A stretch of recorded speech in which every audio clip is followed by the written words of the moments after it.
We love taking a look at HP Victuses and the HP Pavilions because they are really cheap for entry-level gaming, but we don't often look at their actual gaming lineup, the HP Omen. What we have right here is an HP Omen that starts at $1,000 and might actually be a good bang for the buck compared to the rest of the market, but we won't know until we open it up after a word from today's sponsor. Attention PC builders, do you want to save money on your Windows activation? Well, today's video sponsor, GVG Mall, has you covered, an awesome online marketplace with game keys and also Windows licenses. It's awesome how easy it is to activate Windows. You literally just buy a key on GVG Mall using code TB20 to get a really good discount, and from there, you literally copy and paste the key into Windows and boom, you now have an activated version of Windows. You can get Windows 10, Windows 11, and a bunch of other different keys at GVG Mall, and be sure to use code TB20 on checkout to save money on a Windows 10, Windows 11, or any other key from GVG Mall. Big thanks again to GVG Mall for sponsoring today's video. Now, let's get into it, shall we? All right, guys, so we have an HP Omen, which I feel like we haven't looked at in a while unless it was like a used deal we picked up. I don't know if we've I'm trying to think if we've had an HP Omen new before.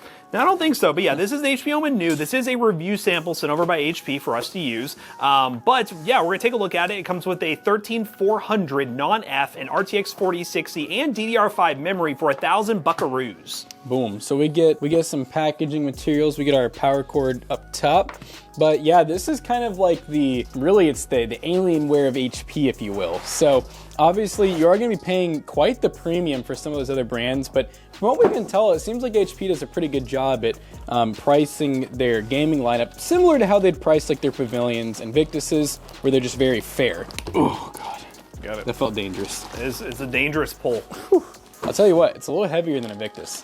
A little heavier? Yeah, that's the biggest thing. Not too bad. It's gonna be bigger. It's gonna be much more premium, hopefully. And the thing we have to see is what kind of hardware they're using on the inside. That's always the big question with any of these, really large box name pre-builds is anything upgradable? Are they using off-the-shelf parts? Are they proprietary parts? And if they are proprietary parts, are they actually any good? It's looking pretty good so far, actually. Yeah, so we get a pretty good looking case, tempered side glass. I'm already liking this, toolless entry for the front and the rear. This is cool too. Extra mounting up top for 2 separate fans. Maybe you can even fit a 240 mil. I think there are some upgrades you could get in AIO, so I would think it would support it. I like this too. Pretty unique design on the top for the I/O that has quite a bit of ports on it. I mean, as you guys can see, that's looking pretty cool. We get tempered glass in the front, a little bit of, actually pretty good amount of ventilation. I know a lot of people don't like glass fronts because they complain about airflow, but I mean, realistically, when you have this much intake on both sides, and you have, so they did 2 RGB fans in the front. We have this cool like HP logo, which I'm assuming is gonna be like the Victus style, where it's like the infinity. I mean, I'm liking this so far. We do have 1 fan in the rear, so we have 2 intake, 1 exhaust. Already good on airflow compared to some of the other pre-builds we've looked at. Look at that, so toolless. You just, pop. I definitely like seeing that in pre-builds. You have to like, it's stuck on a hinge. Is there something? Oh, we gotta lift up. You just gotta have it in the perfect way. So we actually got like a traditional style case. I mean, we have a power supply basement at the bottom, and the motherboard appears to be a very normal build, removable I/O shield. It is HP branded though, which is weird. Yeah, it is. This is, look at fuzzy slippers. Wait, hold up, fuzzy slippers. Fuzzy slippers, established in 1991. That's kind of interesting. So we actually got like some instructions on the board, even like must install SSD with heatsink.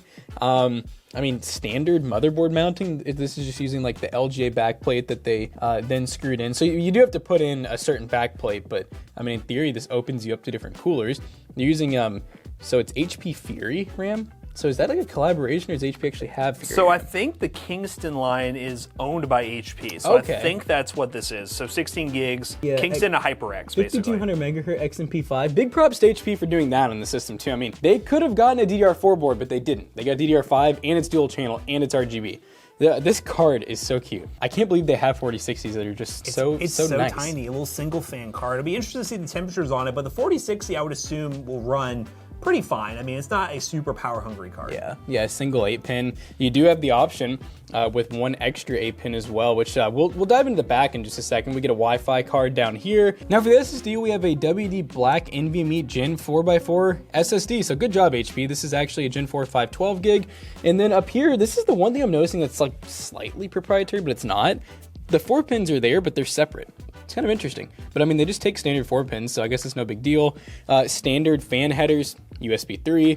USB 2 is up here. That's kind of a strange spot, but they do have, no, they don't actually have any down here. So in theory, this is swappable, but like it's not like one for one like a normal motherboard. You do have this too, RGB, USB, which, yeah, that's not like a standard USB port. So there's a couple of small proprietary things here and there, but nothing too crazy. So let's go ahead. Let's check out the back, guys. Now the graphics card, I mean, hey, they did pretty good on displays. It's the typical 3 DisplayPort, 1 HDMI, a few more audio ports and a few more USB. We do have another USB-C, which is pretty nice. I like how they actually block off the extra display as well. How are we looking back there? This is much more normal than I remember them being. And this is something that we've kind of seen a lot of pre-built companies slowly start going towards, is more and more standardization. I mean, look, we have a Cooler Master ATX power supply. Oh yeah, it's actually right on the top. I can see 80 plus gold here, maybe I don't need to pull it out. Let's see. So the spec on the website says 600 watts, so I'm gonna assume that's what that is. 600 watts, that's what we're gonna go with. We do get standard hard drive cages, so you can add up to 2 SSDs or hard drives or whatever you want on the SATA portion of things. That cable sleeve is so weird. Oh yeah, it's really weird. I don't know if they do that just to help flatten it out or what, but I don't know. I mean, I guess it helps cable management.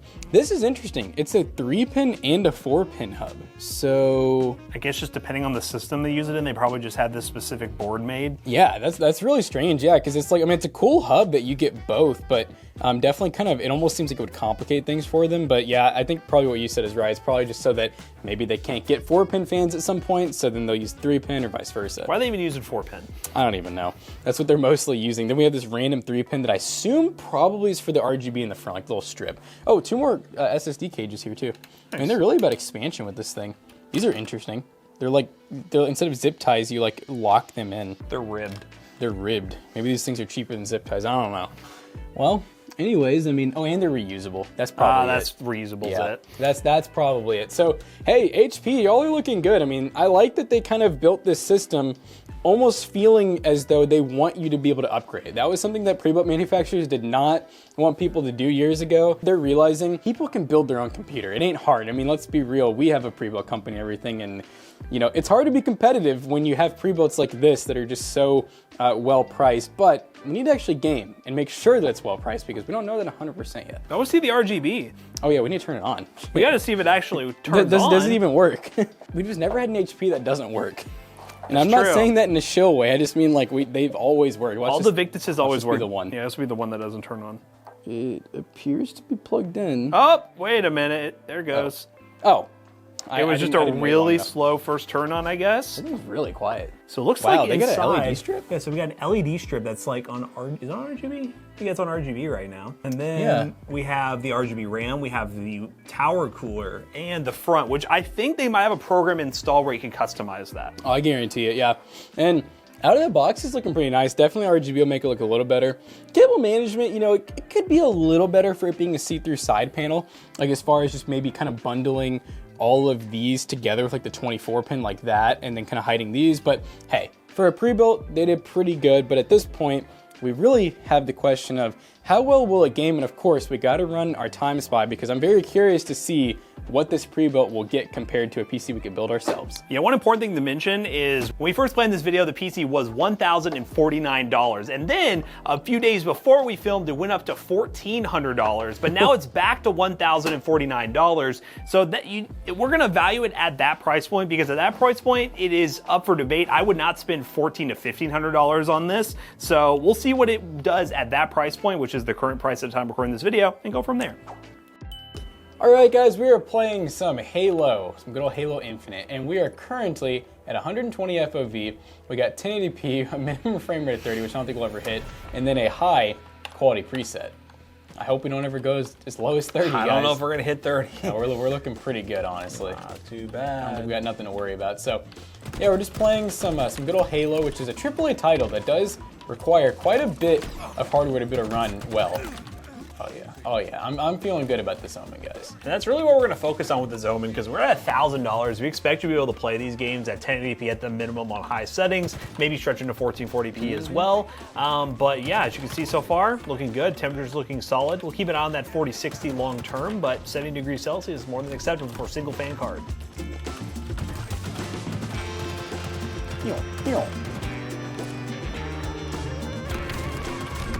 What? I didn't kill him? Oh, I see the flag has been returned. What do you think you're doing over here, son? Where's this team? I think what's wrong with this team? It's okay, we didn't even make it out of their spawn anyways.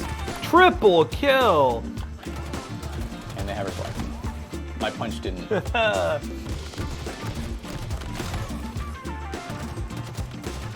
Dude, dial! Oh! Holy crap.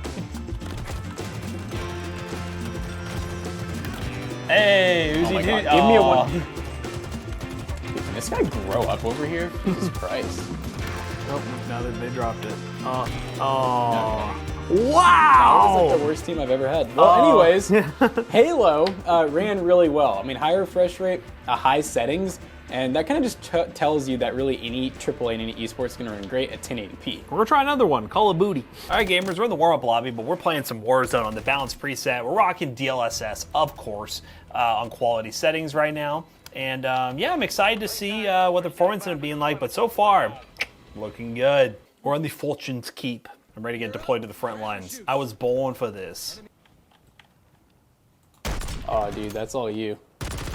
Let's crazy. go. Yeah, 170 plus FPS at 1080p. This is definitely 1440p capable. There's Special McAllister's DLSS. 1 kill. Yep, that's it. That's all you're getting, McAllister.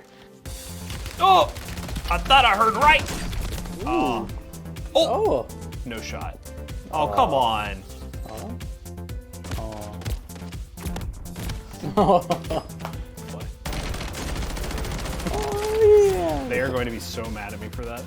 This doesn't go over my head. Ah, no! They ain't Yeah, even know. buddy! They ain't even know. Oh!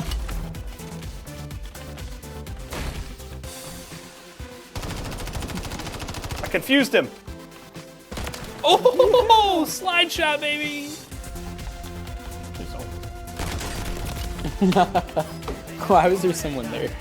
Anywho, that's Call of Duty, ladies and gentlemen. It runs really well. Of course, we're going to stress this thing a little bit more. Run Cyberpunk and 3D Mark Time Spy to get a score to see the simp per point here. Obviously, we have a pre-build, so we'll see what kind of score we end up with. But overall, this is looking really good. And these Omens, if you can get them on sale at the right price point, around $1,000, pretty good buy. Let's run to those benchmarks. All right, guys, we just got done benchmarking the HP, and it worked really well. It definitely worked better than your typical Pavilion or Victus, and obviously it is much more upgradable, but we do have to talk about the price per point that we got. So we ran 3D Mark Time Spy, which ended up with a score of 10,708, which is a 10 cent per point score, which for a pre-built PC is pretty solid. We like to see 10 cents or less in our cent per point metric. That shows good price performance. And we also ran the Cyberpunk benchmark, which ended up with an average of 88 FPS, a minimum of 75, and a max of 105 on 1080p high settings using no DLSS. And the beauty of this system is you can use DLSS to get even more performance. So all in all, a pretty solid system. These Omens are much better than they used to be. And if you want to buy one yourself from HP.com, check the link in the description down below and it will be an affiliate link and it will help us out. Let us know what you think of the HP Omen desktop and would you consider buying one for your next gaming PC? So as always, we hope you guys enjoyed today's video. If you did, check out our other 2 YouTube channels and also our twitch.tv/toastybros. Do not forget to like, comment, and subscribe. Hey, we'll see you guys in the next one. Bye-bye. So if you would like a custom gaming PC or you want a pre-built, we got you covered at PCBros.tech. PCBros.tech knows way more about computers than McAllister could ever dream about. You can buy a PC today at PCBros.tech. Use code ToastyBros2 on checkout. Save 2% on your next purchase. See you guys later. Goodbye. Peace out. Dude, someone in the comment section named McAllister's gonna be so upset. Like, why are you targeting me?